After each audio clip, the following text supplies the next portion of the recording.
Good morning, everyone.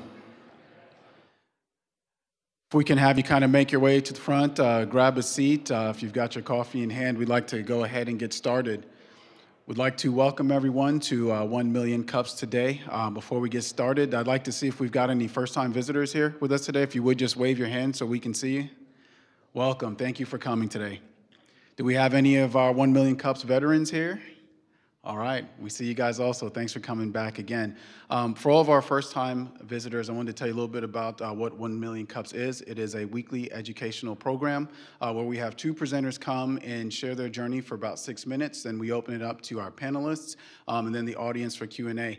I'm one of the organizers. My name is Milton. I've got Courtney, Brian, and Britton here with me as well. And each week we have two panelists that come and help spearhead the questions. So I'd like to introduce the panelists also. My name is Wes Bergman. I'm the managing director of BetaBlocks. It's like a prep school for startup companies. We just graduated our 100th startup. My name is Pat Phelan. I'm the founder, CEO of Leap Hospitality, headquartered here in Kansas City. We're a restaurant hospitality consulting company. Own a few restaurants ourselves. We do a lot with new concept development, and not only here locally, but nationally as well. So. Thank you. Before we get started also, you've noticed that we've got a table over on the side there. We've got lots of samples today that our presenters brought with us. So our first presenter that we're going to bring up is Russ Constance of Soup Glacé. Welcome.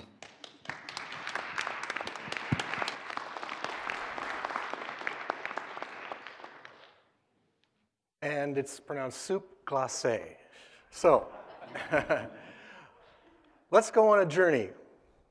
Imagine that tomorrow morning you're going to drive up to the airport, you're going to hop on a plane, and you're going to fly anywhere you want to in the world, first class, for free. And when you get there, you'll have your choice of any 5-star hotel you want to stay in for free. And if you need a car to get around, again, free. Well, for 10 years in the 90s, I had the luxury of owning a very successful travel agency here in Kansas City, and I got to do that pretty much whenever I wanted to. Now, I don't know what you would spend your money on if you got to travel free, but what I liked spending my money on was food. And long before celebrity chefs and food TV, I was what is now known as a foodie. And I would visit street vendors, I would go to local bistros, I would even go to 3-star Michelin restaurants. And if I found a particular dish that I thought was really kind of neat, I would come home and I would try to recreate it in my home kitchen.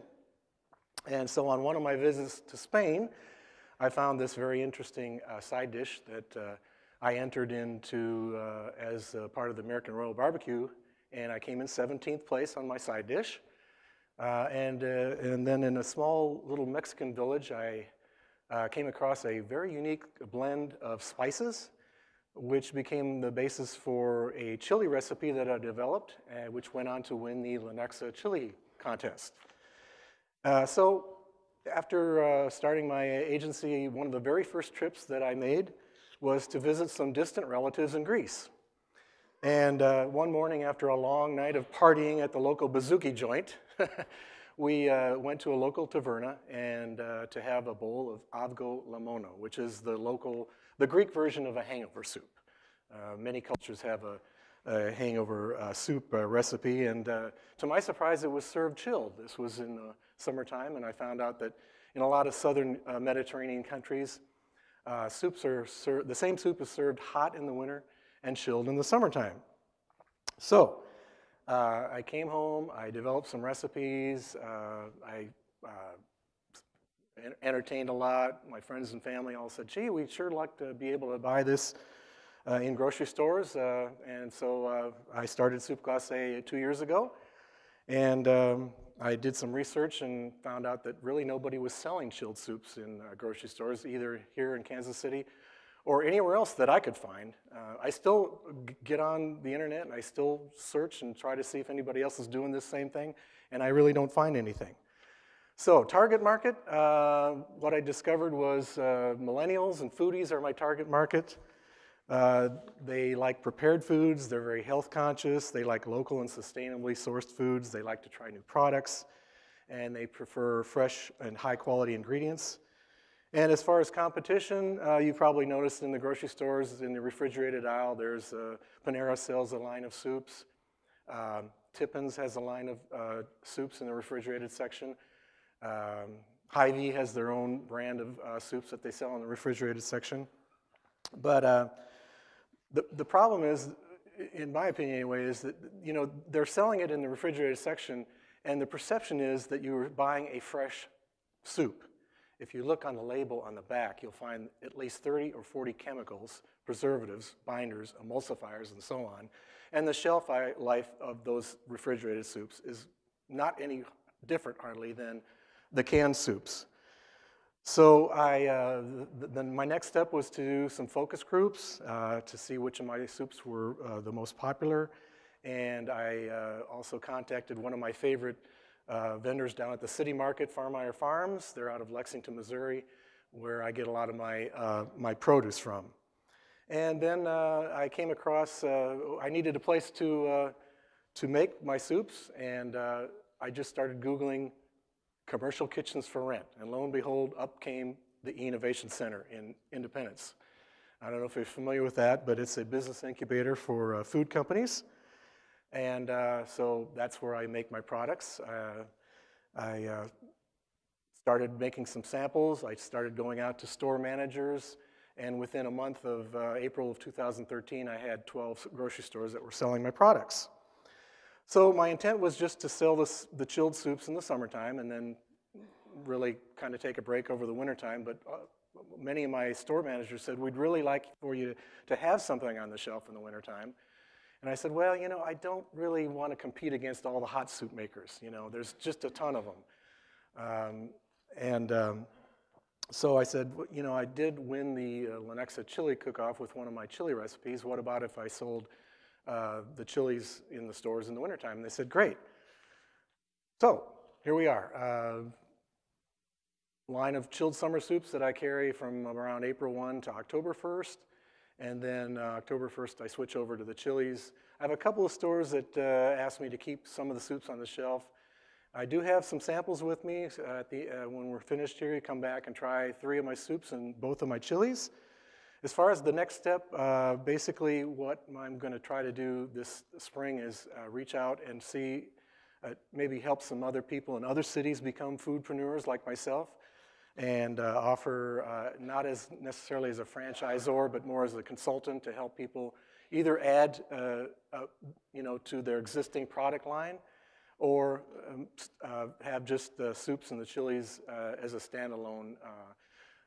There's I think it was it 463 culinary incubators all across the United States. So I'm going to start in the South and contact some of those folks and let them know that there's an opportunity to sell something that is not currently being sold in their grocery stores. So that's it. Q&A.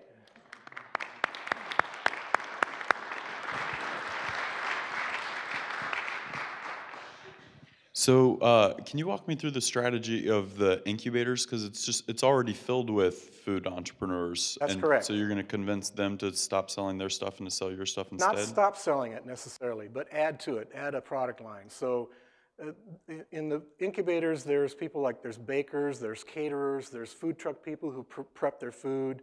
There's people like me who sell items in grocery stores. And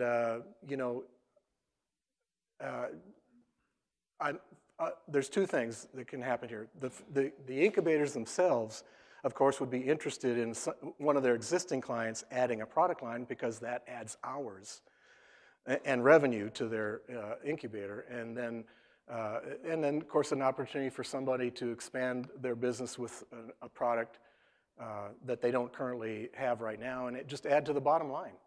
Yeah. What steps have you taken to get into eventually or soon or already maybe into a co-packer? I looked into co-packing, and there's somewhat of a problem with my product. It's a chilled soup, and it takes some special equipment to, if you're cooking a soup, then you have to chill it down really quickly and package it. So there's some problems there. But La Fontanella here in town has the equipment, but they're very proud of their equipment, and they charge a lot of money for it. So it's not cost effective at this point to do Yeah, that. any of our food companies have the same issue. It's just one battle after another until they eventually get it figured out. But when they do get it figured out, then their business skyrockets because the entrepreneur is back to selling it rather than in the kitchen. So as difficult and expensive as that hurdle is, that's something that you should be looking out for. I think it's, I don't know if the Kansas City market is big enough to support the volume. They've got 120-gallon kettles, and, I'm not near making those kind of batches, but, maybe someday. Yeah, there's a new one that opened up off Troost called Flavor Trade. They took over the old Hostess facility. I would Okay. look into them. Their thing is that they have no minimums, so it would be a good place to start out of. That's a good thing, yeah. I'm it's good to know. familiar with the Innovation Center, and it's great for getting off the ground, but the equipment there is kind of at capacity, and now you're like stuck having to reach out to every incubator in the country hoping to add to their product lines. Right. I'd rather see you with the power in your hands without having to go around the country, so I'd be looking into somebody local if you can, co-packer-wise. What are the biggest challenges you've seen in distribution of your product here locally? Well, distribution it's not that hard. I mean, I cook the soups on Thursday mornings and I deliver on Friday mornings. And the delivery problem isn't the hard part, but we have a fresh product that has a very limited shelf life. And so you have to take into account that you pretty much have to make the quantities that you think are going to sell that week. And that it's a little trial and error to get to that point, but I'm there now. And I have very little spoilage or So how does that business model work with the grocery stores? Are they buying in advance, or do they pay you based on what's sold and you have to take? Grocery stores have two kinds of programs. They have a non-guaranteed program and a guaranteed program. Non-guaranteed is when the store orders 20 cases of something, and if he has 5 cases left over, that's his problem. A guaranteed program is what I offer, and that's where you only pay for what you sell. And so that's why I have to be really careful on knowing what stores, how much each store is going to sell, because if there's any that are left over by the end of the shelf life, I've got to eat it, so to speak. And you have to bake that into your margin. Right, you have to figure that into your margin, right. So I've got some really good margins both for myself and for the stores. It's almost it's really an offer they can't refuse. Last question. So once you get in the stores, what's the best way to market the product once it's on the shelf? Best way is just to demo it. And I've got I do demos myself. I've got some other people, family members who help me do demos. But it's kind of a new and unique product. Not a lot of people are familiar with chilled soups. Everybody knows about chili, of course. But the chilled soup aspect of it is that you just need to let people try it, and when they do, they love it. And I'm surprised. I've surprised myself. I had projections when I started out of how much I thought I was going to do, and I'm doing 4 times what I thought. So, any audience questions? Yeah, we'd like to open up to the audience. Congratulations on your progress so far. Thank you. I'm very loud, but I will. Thank you, Brian. My question is, have you considered some sub-niches? Like, my first impression of this product is that the home user is really not even your best target, that it's like the picnic person, it's the cold soup on the go.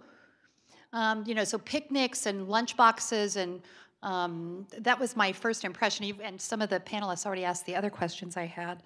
And are you distributing online or thinking about it? It's nearly impossible to distribute online because being a refrigerated product, it would cost more to ship than the product itself. So that's pretty much out. But it's always been my intention at some point in time to, what I sell right now is it's a 24-ounce container. And it was always been my intention that I would start doing some smaller containers where the stores or coffee shops or C-stores or whatever could have them at the end of a salad bar, for example, and just grab it to go. So that's in the works, but this is my second year. I just wanted to get established with the business, get it out there, make sure I have a foundation of people who are really buying it every single week. I've got some diehard fans. They complained to two of the stores. People complained to the manager that the soups weren't on the shelf when I switched over to the chili, and so two of my stores I do have the soups on the shelf just for that reason. And I mean, these people are diehard, and they buy everything I make every week. Question in the center. I just checked your website, and it looks really good. You've got the mobile version on that too. But I was noticing that on your website, you said the places where you sell at was like Hy-Vee, Cosentino's. As you're marketing towards more of the millennial generation, more of the urban generation with the small foods that you're doing, have you thought about getting into smaller type atmospheres, things such as like a farmer's market or a neighborhood type food location, something that's more known for being a small local establishment instead of one of the national chains like Hy-Vee's? It's funny you mentioned that because I went and visited the Sundry last week. And so I need to follow up with them. But yeah, I think our product would be a good fit with the Sundry market. Also, Dean and DeLuca is going to start carrying it this next spring. And I've got 3 other grocery stores who've agreed to carry it. So I'll be starting out the soup season with about 18 stores. Question in the front. I'm going to build off the question or the comment from before about people on the go, soup on the go. Have you heard of Company Kitchen? They have like refrigerated and like kiosks in offices. There's one in the new Think Big space, and they restock it's just like a food thing. You can go and buy stuff for lunch. They restock it like every day, every other day. Is it like a vending machine? It's sort of, I mean, it's not a vending machine. You just go in, grab it, scan it, pay for it, and leave. Oh, okay. Have you thought about doing something like that? That, again, would roll out at the same time, as the small container product. Because I've another place that it's been suggested that I go would be like coffee shops. Coffee shops like to sell food, but they don't want to make it. So I talked to, what's it called, the one down at Hospital Hill. What's that? I can't remember the name, but they were interested in the product. What's it called? No, not Coffee Girl. Huh? That's it. That's the one. Filling station. Right. So again, that's in the works, but I got a lot on my plate for this coming year, anyway. Else? So I'll be back in the back at the end here. I've got 3 of my soups. Well, hang on. Don't run off. Oh, okay. Don't run off yet. Okay. I have nothing to do for 10 minutes if you do that. That would be bad. Okay, here we go. I may have heard you say it, but I don't think I did. What is your end game? What is, if you could achieve your wildest dream, what would it be with this business? Well, my real love is consulting.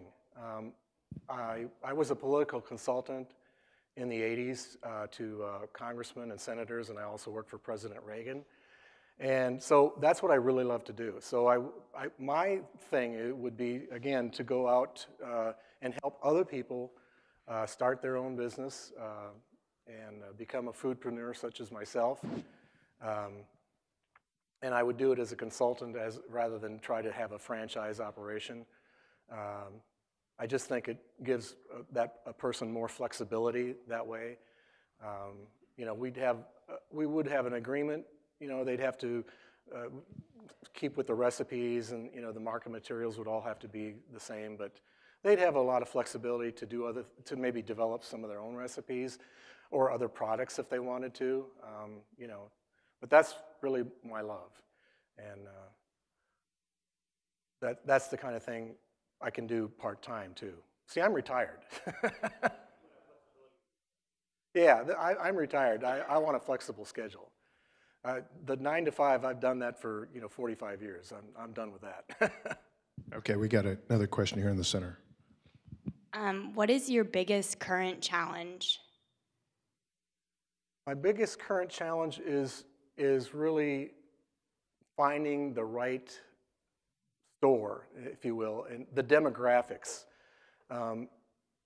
My store mix changed quite radically from my first year to my second year. I basically dropped my non-performing stores. I mean, there's just this appeals to this is an upscale product, it appeals to a certain kind of consumer, and there's just certain neighborhoods where it just doesn't sell. And I mean, I was wasting my time going to some stores where I'd bring, 2 cases, and I'd come the following week and 2 cartons would be sold. And that's a waste of my time. So to find the right stores, you know the old 80-20 rule, right? You know, 80% of your business comes from 20% of your customers. You know, that applies in this business. And I've got some stores that just, they keep me running, believe me. I have to deliver to them 2, 3, 4 times a week. They're constantly running out of product. And then, you know, my lower tier stores, I can bring product on a Friday, come back the next Friday, and you know, it's basically sold what I brought them. Question on your right. So I assume you want all of us to talk about this product, yeah? Of course. The best thing you can do is like me on Facebook. So for someone, myself, who is a little bit linguistically challenged, you want to be consistent with how we say this, right? Could you say it one more time? Soup glacé. And we have basically one sentence to communicate this message to people before they lose interest, right? What's that one sentence? What is that one sentence? Well, if you, you know, if you're a fan of I don't know. I'm not sure. That's a good question. I'll have to think about that one. It's a new and unique product, and there's a lot of aspects that appeal differently to different people. You know, the soups are all vegetarian, so, and then all our products are gluten-free. When I do demos, I try to find out what people are interested in terms of dietary things. So many people are very, very conscious of what they're eating, what the ingredients are, and so sorry I couldn't answer your question. We've got another question for you on your left in the back here. So I'm back here. Oh, okay. I'm a little bit confused. Are you wanting to grow this business, or are you wanting to be retired? I'm having a hard time with that, because on one hand it sounds like you're wanting to grow the business, and on the other hand it sounds like you're not really wanting to spend the time to grow it as an entrepreneur would. I mean, I've been an entrepreneur all my life, so it's not an 8-to-5 job, you know. So that's my question. Right. Well, that's a good question. My goal would be to basically sell the Kansas City region to someone else and let them, you know, take it on, and I would then focus full-time on building other cities, consulting, you know, people in other cities.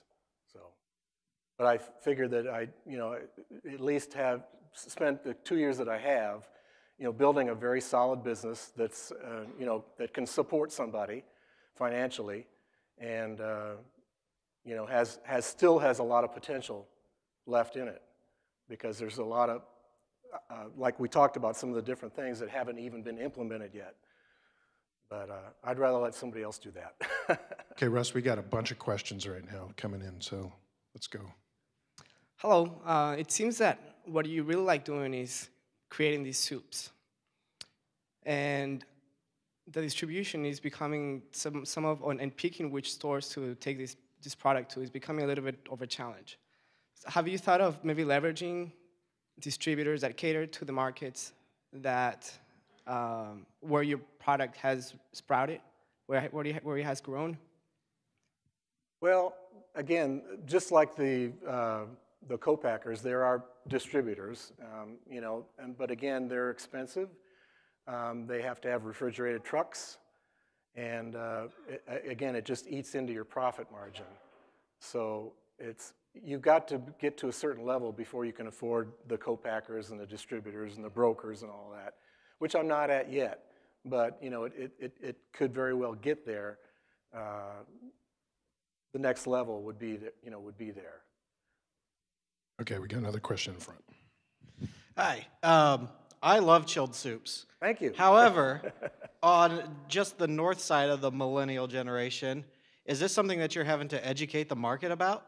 Because whenever I go to a restaurant in the summer, I order chilled soups if they have it. However, it's very uncommon, even towards the mid to mid-higher end lunch places that I go, that even offer chilled soups. So are you finding that you are having to educate the market? Oh, definitely. I mean, that when we do demos, you know, I would say it's 75-25. 75% of the people have never had a chilled soup before, and so they just need to try it. You need to educate them about the product, and most of them, when they try it, they like it. 25% of the people already are familiar, like you yourself, with chilled soups, and so then it's just a matter of what flavor am I going to buy today. All right, we got another question right in front.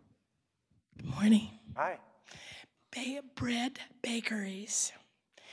I know there's a new one on 87th Street, Ibis, and I love their bread, but that's all they've got. If you were in a bread bakery, there's one at Corinth, and I can't remember their name, and others, but you'd get full attention there. In the grocery store, how do you grab them as they go by? 100 things, and what goes better than soup and bread? Right, I agree with that. So again, it's just the next level. There's room for expansion to, you know, like you said, coffee shops, bakeries. There's all kinds of possibilities, but again, I'm going to let someone else take it to that next level. All of our products are also gluten-free, and I know that one of the clients that graduated from the Innovation Center, what's her name? Mama Resch's. She just opened a gluten-free bakery at, what is it, 100 and something in Metcalf. 119th in Metcalf, I think that's where it is. So would be a good opportunity for me to go talk to her and all the products being gluten-free. So one final question for you. What can we do as a community to help you, other than like you on Facebook? Like me on Facebook?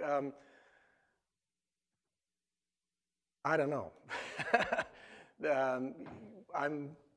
I think that that's really the number one thing, because I do occasionally, I don't get on Facebook that often. I think that there's a lot of people on Facebook who overuse their posts.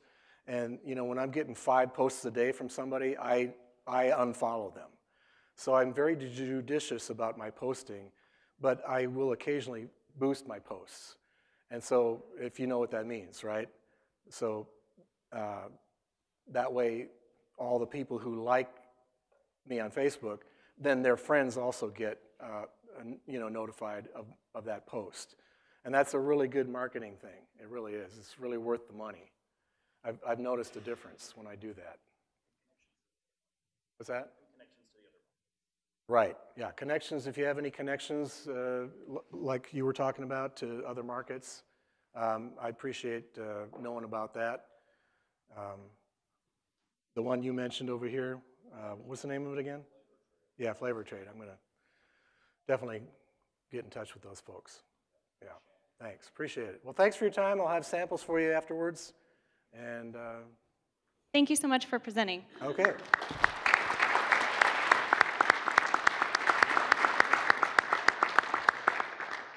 A couple of quick announcements today. First, we have an ECJC event tomorrow, Angel Investing 101 with Rick Vaughn. He's amazing if you haven't heard him speak.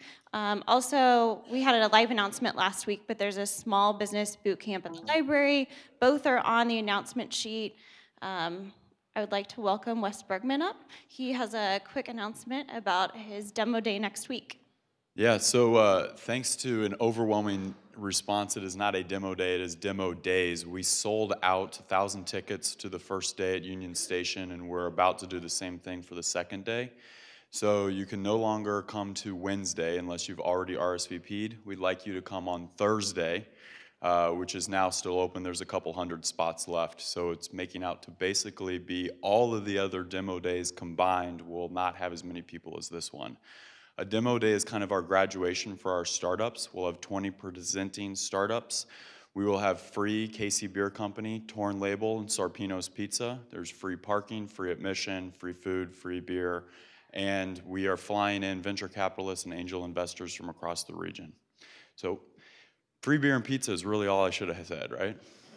So Union Station, you can RSVP for free at betablocks.com, BETABLOX. Thank you. Thanks, Wes. I am definitely looking forward to that next week. Okay, our next presenter has provided some great samples as well for us today. In the back, I would like to welcome Ryan and Aaron with the Sundry.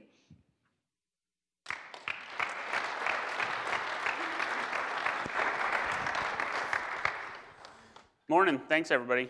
We've got some cinnamon rolls and some biscuits and gravy in the back if you're interested.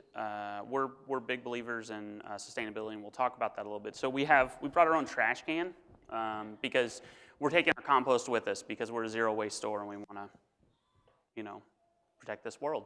So a little bit about me. I'm originally from New Orleans. I grew up in a food culture, and I nerd out on food. After high school, I joined the Marine Corps and traveled the world studying food. Got out into the wine business, traveled the world studying food and wine. Left that, went into culinary school, and then graduated, traveled the world studying food, and realized I love teaching about food.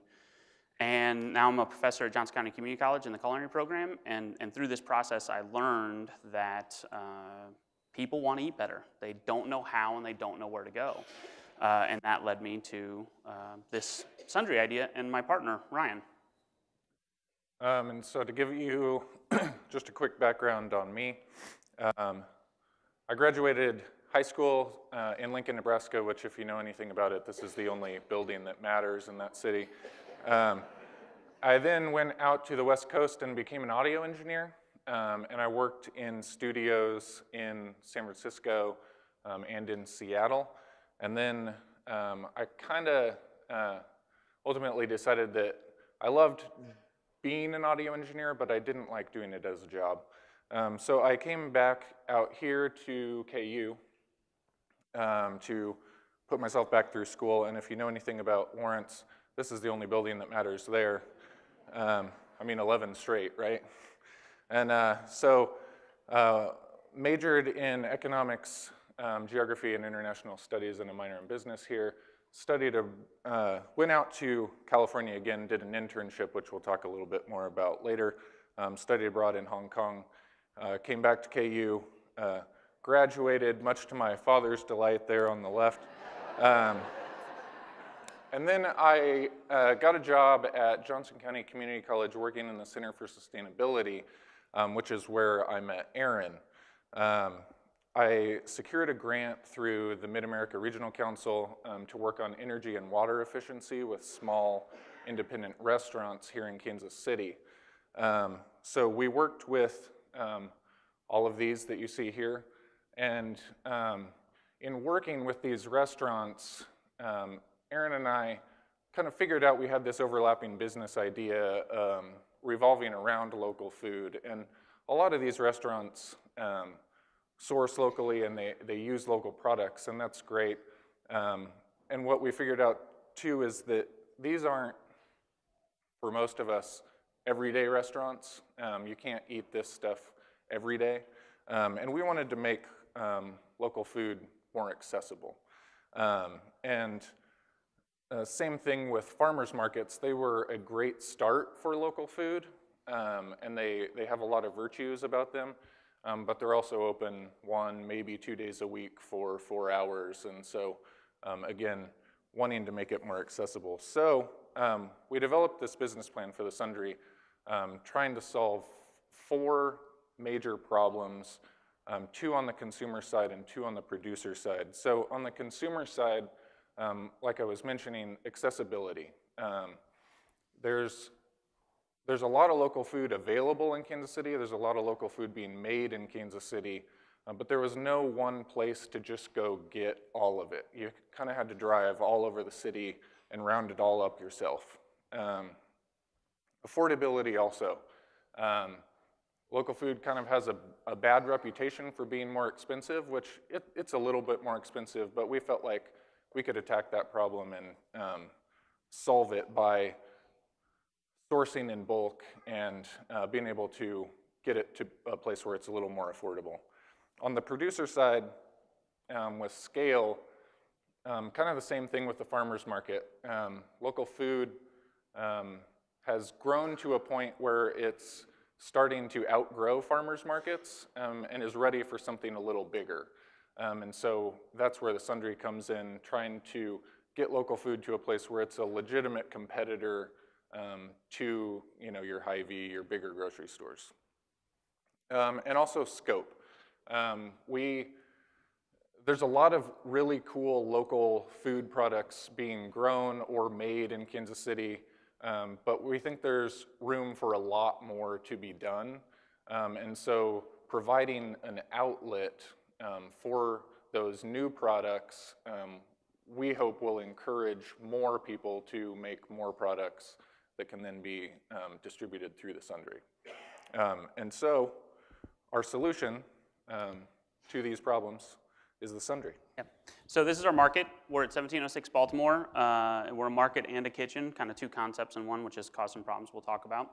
And when you get inside, you see a grocery store. It's a small market, but we have the staples. We have the things that you need every day. If you want to bake cookies, we've got flour, sugar, butter, eggs. If you want something more advanced, we have all of that too. As you move through the market, we get to our kitchen.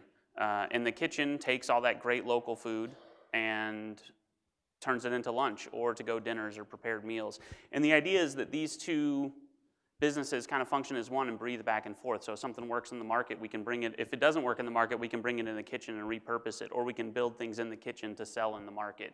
And so it's really nice in terms of the sustainability aspect. If a product isn't working or isn't lasting, instead of throwing it away and finding something new, we can turn it into something different, and that's really exciting for us.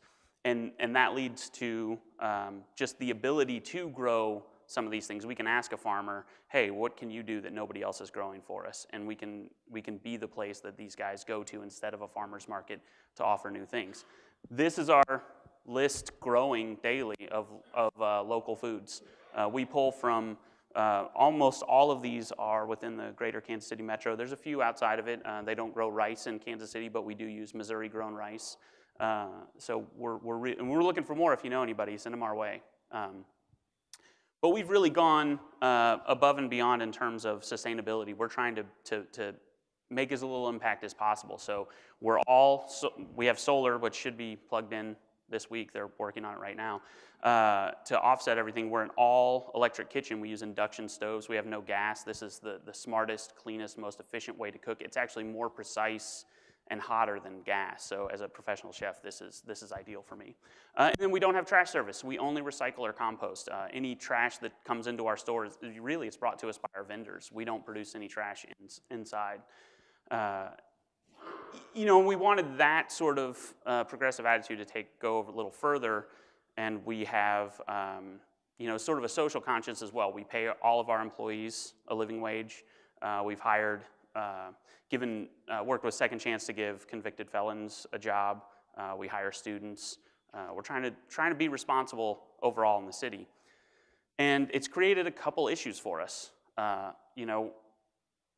We've run into the same challenges a lot of small businesses face, but what we want to use this platform for, in addition to selling ourselves, is to start a conversation with the city and neighborhoods and the community to sort of modernize things. Make it easier for entrepreneurs to start, make it easier for entrepreneurs to grow, and do it smartly so that, I've got a building across the street from me that's got boarded up windows. Let's fill it with somebody, We want to have, we're appealing to you today to help us start this conversation to make Kansas City more entrepreneurial friendly. Yeah, and just finally, on that same note, we just want, with the problems that we've run into, we want people to be able to, drive by a building that looks like this and kind of imagine what it could be, and then be able to go out and make it happen. So, thank you very much.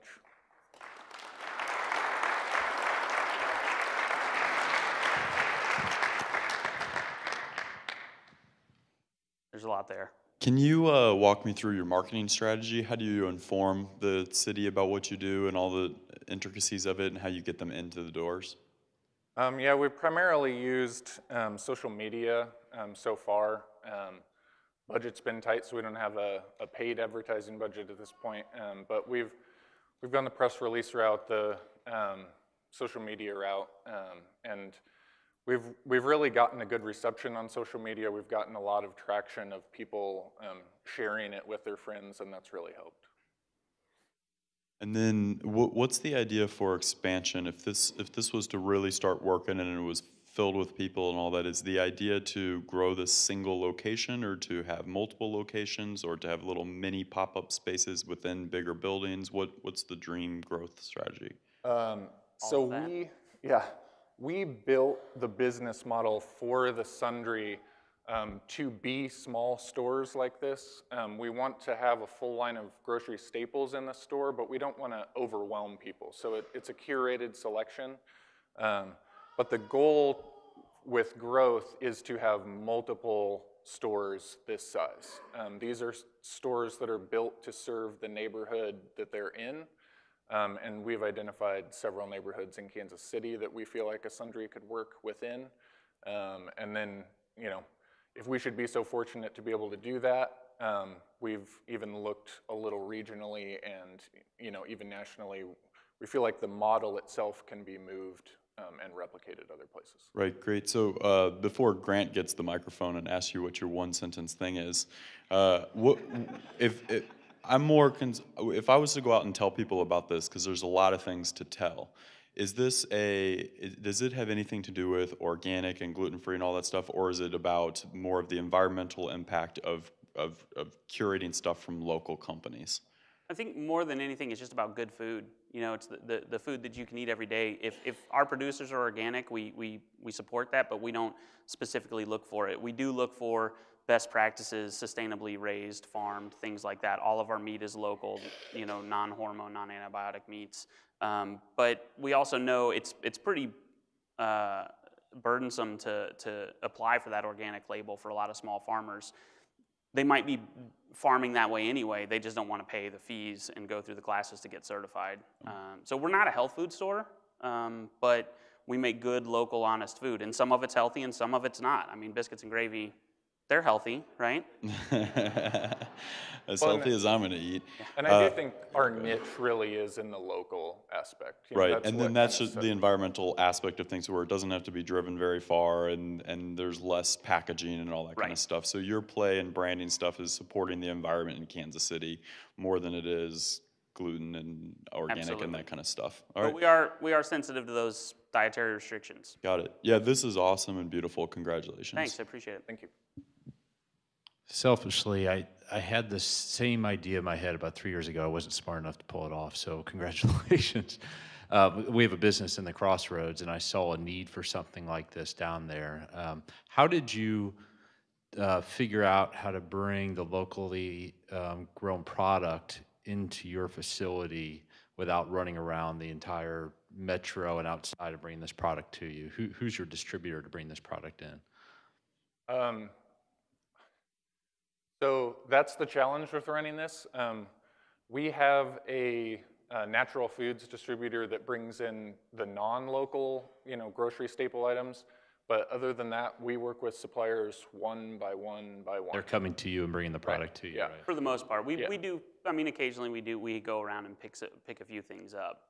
There's some farmers. Well, they're farmers. They don't want to be on the internet and answer emails. They want to be out in the fields. Yeah. You know. Yeah. That was where we felt local food was at. I mean, the farmers and the producers, they're used to driving around and delivering to things like restaurants, and so that sort of, I hesitate to call it infrastructure, but those mechanisms were already in place and they were used to doing that. So a more formalized distribution network is probably one of the next big steps that needs to be taken on the local food scene. Especially some type of quality assurance application to become a vendor, right, at the Sundry, those type of processes. So who is your customer for this? Is it within a 5-mile radius of your facility? Is it the entire Kansas City Metro? Who are you seeing coming in? Anybody that's hungry? No, we started with a 1 to 2 mile radius for each store because we do want each store to be part of that neighborhood, and they can, we react to what the neighborhood wants. The hope is that we can keep them local and have multiples. But yeah, we targeted specific neighborhoods that we thought would share kind of our vision of what local food could be and would support us. And I think 2 mile radius is kind of what we were looking at. Yeah, for our foundational customer, we wanted to be within that 2 mile. You had mentioned some challenges that you're a restaurant and a market. Talk about the challenges associated with that internally. I got 2 licenses. Yeah, and that's the thing is it leaves us in a lot of gray areas.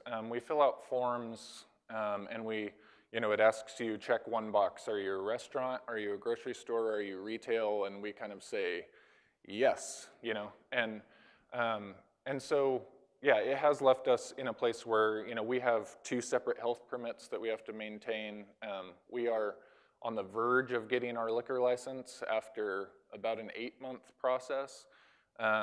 And we will have 2 liquor licenses as well, and so that means double fees for us and all of that. And so that's kind of that conversation that we feel like needs to happen here is when innovative things come along, that don't quite fit within that one box thing, How does this community and the city help that, Right. foster that instead of prohibit that?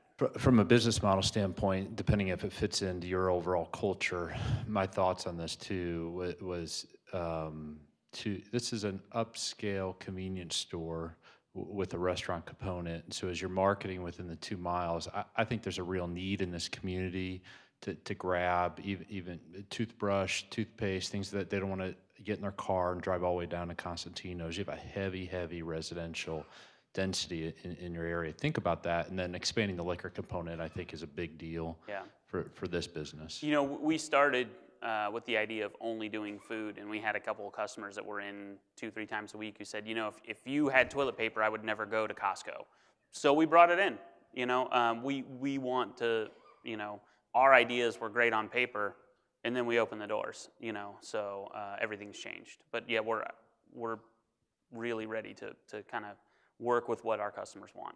We want to go ahead and open it up to the audience now as well. I see some hands here on the front. Hey guys, good morning.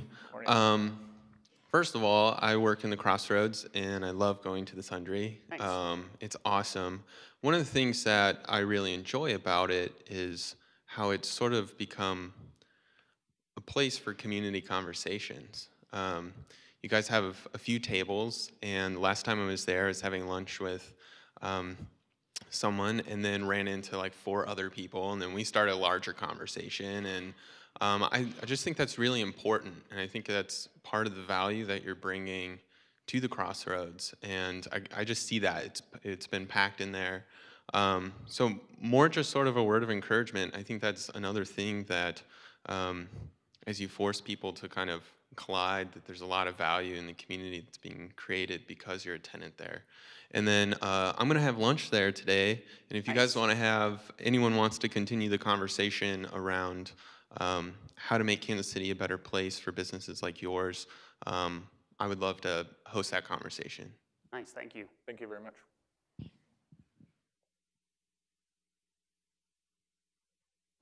Got a question in the back for you. Sure.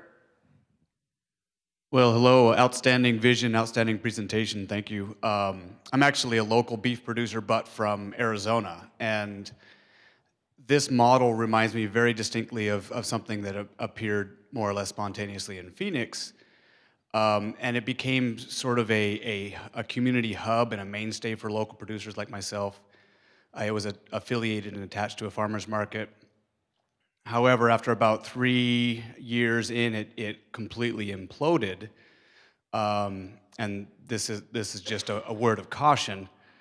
It imploded, I think, largely because its business model and its infrastructure was built upon grant monies from the city of Phoenix, because everybody loves solar and everybody loves all the green things. And I don't think it was predicated on a firm business model foundation. And what had happened is it left a lot of local producers like me just hanging, and a lot of local consumers hanging. So could you allay my fears and explain to me how your business model functions on its own, that the amount of infrastructure that clearly has gone into this is going to pay itself back with profit so that you can continue this for 100 years? Sure. Well, to allay your initial fear, we are not built on grants.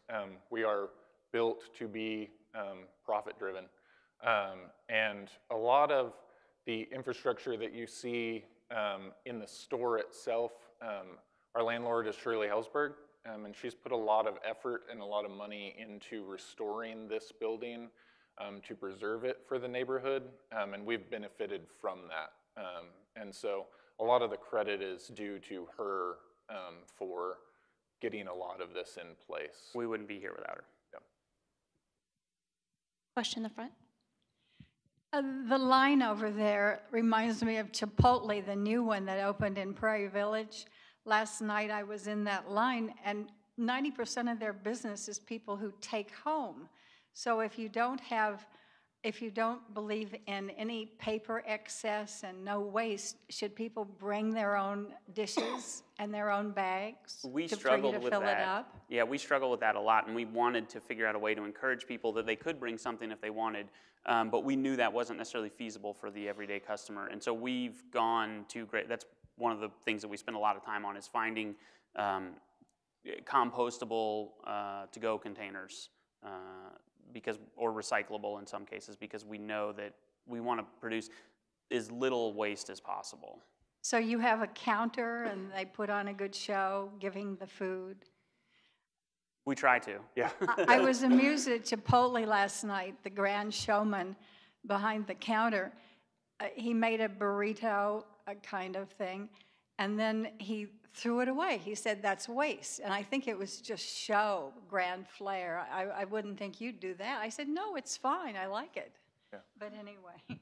Well, the servery area, as we call it, that you saw in the photo before, we built that intentionally so that you can see the food being made, and there's a lot of work that goes on out there so that people can see what's happening with their food, and that was done intentionally. If anybody wants a lesson in butchery, I'm breaking down a pig in there on Friday. Yeah. So.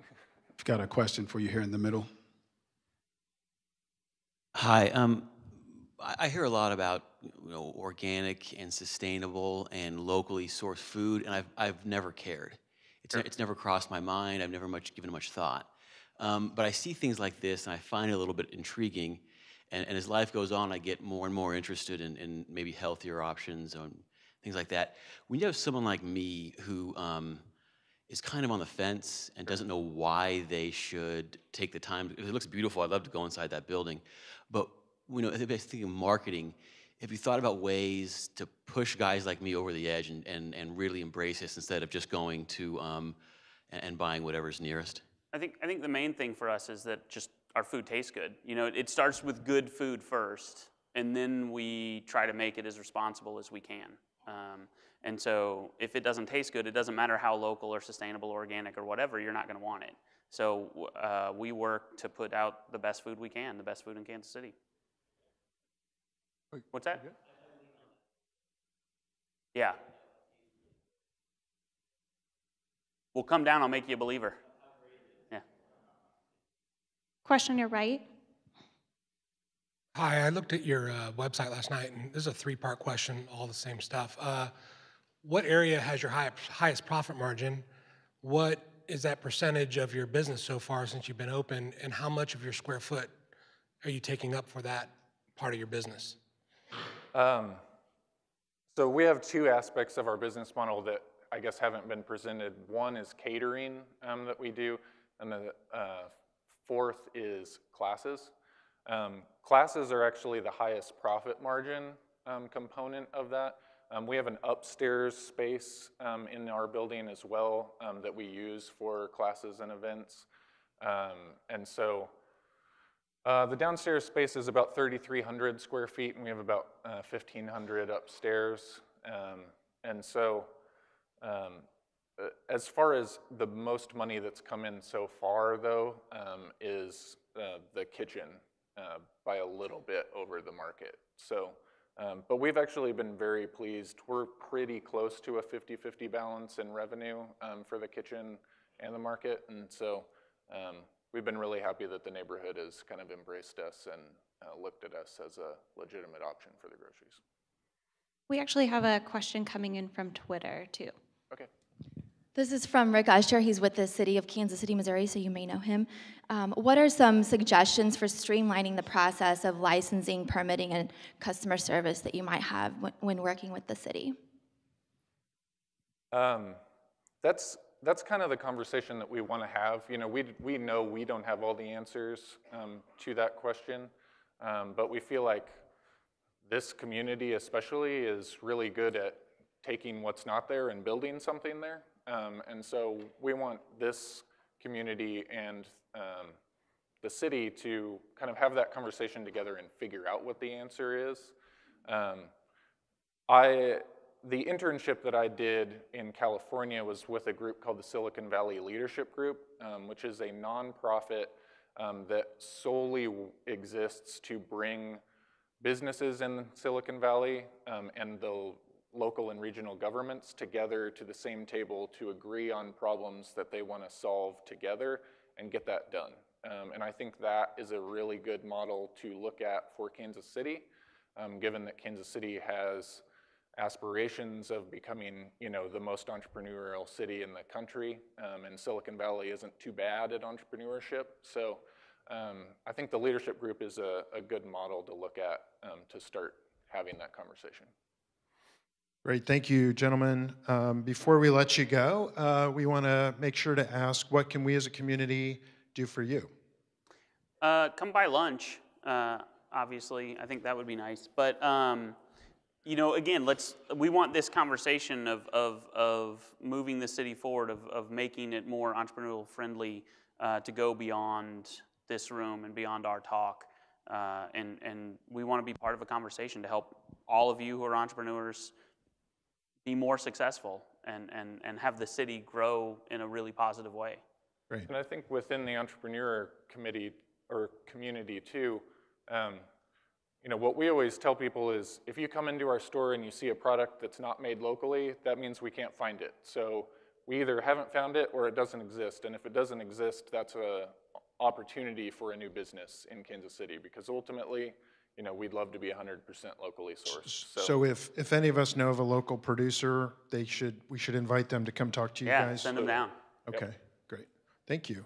All right, guys, thank you so much for coming out. If this was your first time, we'd love to see you come back. And if you'd like to bring a friend, please do. We'll see you next week at the same time. Have a good day.